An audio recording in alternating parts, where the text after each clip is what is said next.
Every animal on Earth is a remarkable story of survival. Tonight, an extraordinary event's about to take place.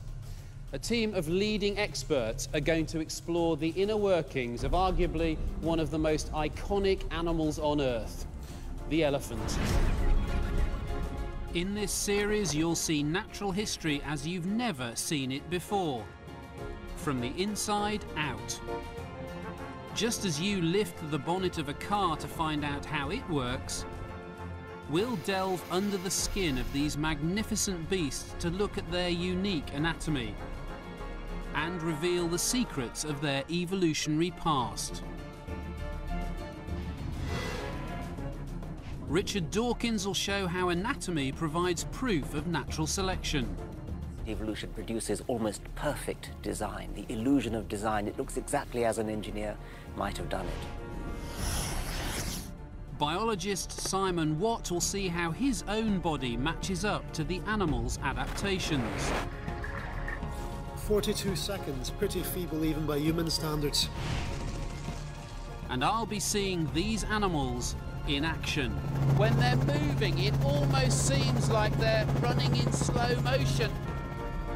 Join us as we go deep inside the elephant.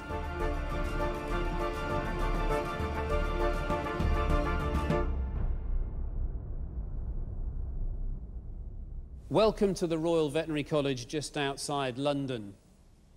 Whenever a zoo animal dies, a post-mortem is carried out as a matter of course. After a very brave fight against a chronic, debilitating illness, this elephant was euthanized because her keepers and vets felt that they were no longer able to protect her quality of life.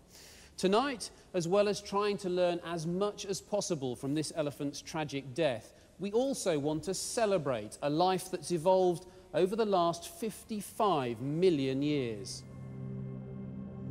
The closer one looks at an elephant, the stranger and more alien it can seem. Its legs are like tree trunks, supporting the heaviest animal that walks the earth. It can weigh as much as a truck. Its iconic flapping ears can grow to 6 feet. And its unique trunk is one of nature's masterpieces. But strangely, the key to understanding the elephant is hidden inside its body, its guts, and that's where our dissection begins.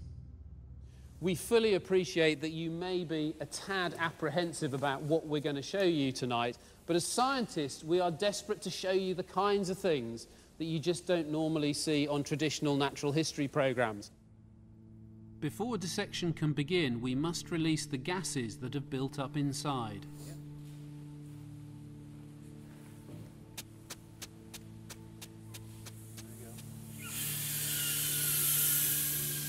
Elephants' guts produce 2,000 litres of methane a day. That's enough to fill a weather balloon. Our audience are veterinary students. They're behind glass not to protect them from the smell, but to prevent the spread of potentially dangerous pathogens. It's also why we're all wearing protective suits. Joy, from your point of view, obviously as a comparative anatomist, what's your main area of interest in the elephant? My main area is to see how they've adapted to their environment.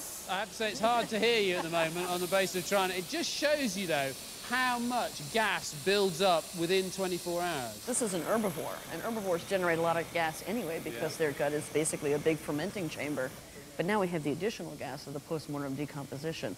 So that's added to the volume that you're seeing in front of us here. And on a comparative basis, I mean, obviously it is a mammal like us, but we're expecting to see some pretty extreme biological engineering in here. Absolutely. 22 years ago, I trained here as a vet. I was one of the students behind the glass just like them. But in my entire career working with animals, I've never witnessed anything quite like this. The sharpest knife at the college belongs to Richard Pryor. He works on most major dissections. To gain access to the elephant's guts, Richard must first remove its legs.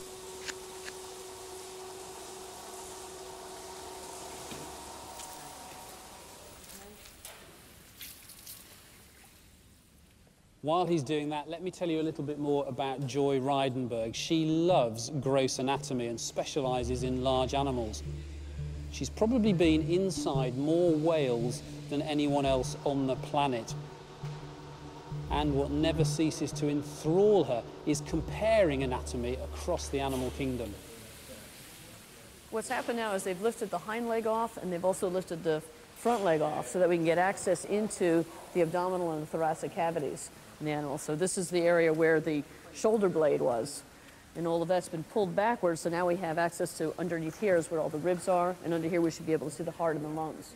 On the other side, the hind leg has been lifted off, and so now what they're doing is taking the skin off so that we can have access to the abdominal area where the intestines are. I'm absolutely gobsmacked how heavy this skin is. It is amazing. It's amazing. In fact, it's like tough you armor. can almost not hold on to it. I mean, it's difficult. It is heavy. To carry It's the very weight. heavy. I think most people see an elephant as such a large animal, they assume it's a fat animal, but it's really not a fat animal. And it looks fat because it's got a very big abdomen It is full very, of a very fantastic... spherical, but it's really It's its not. digestive system gives it that appearance, isn't it? Yeah. Which we're going to look at. Which is the next part of the procedure. Richard, hold yours. Okay, you can see the ribs nicely there, can't we? And you can begin to see now that the body wall is actually made up of a number of muscle layers. And you can see 3 of them here, 3 separate muscle layers. The muscles running in different directions to give that extra support so the muscles won't tear in any one direction. You've got that cross support. Here we are. So you're now into peritoneum now. Yep.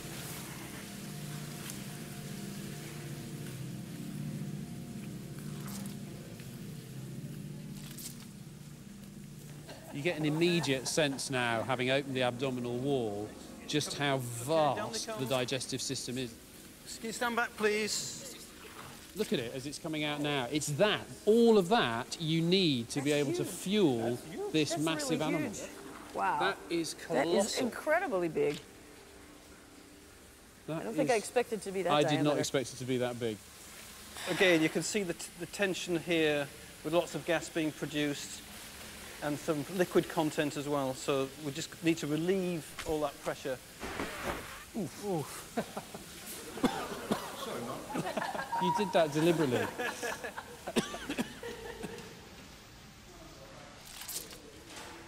So we're looking at here is the omentum, which is a fine tissue that holds all the blood vessels that are wrapping around the gut in this area.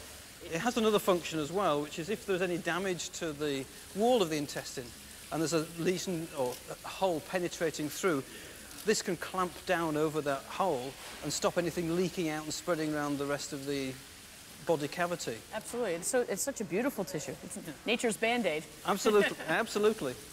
Absolutely. With the guts released, the team can now start untangling the intestines. Still warm. Let's take this one up this way.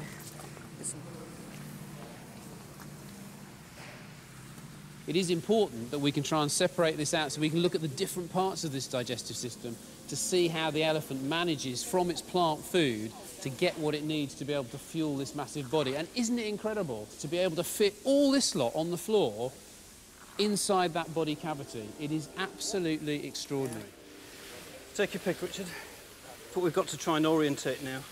This should be the rectum. Yeah, that's the That's the rectum.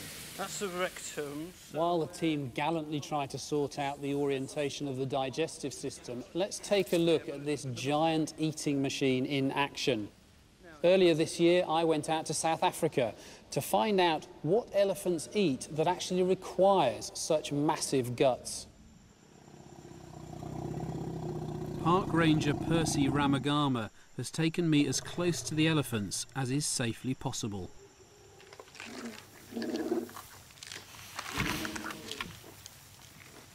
Listen to that. That's a whole bush gone over. It's amazing being this close. You can hear the start of digestion, the getting the food and ingesting it into the digestive system, and you can hear how destructive that is. The crashing and crunching of branches as they move through to take the food that they want.